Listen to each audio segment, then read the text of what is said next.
చేపలు పడుతున్నారు ఇక్కడ.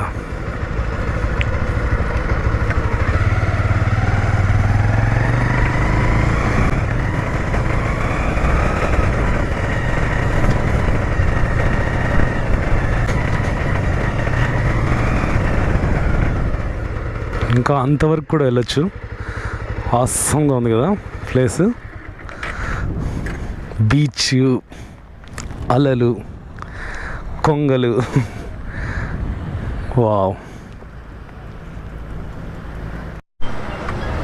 సో చిల్లం టు బోయపూరి కూడా 15 రూపీసే. అక్కడ నుంచి 15, ఇక్కడ నుంచి 15 రూపీస్.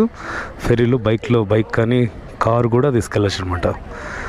సో మన బోట్ ఫెర్రీ వచ్చేస్తూ ఉంది. ఇంక ఇక్కడ నుంచి కోజికోడ బీచ్కి వెళ్దాం.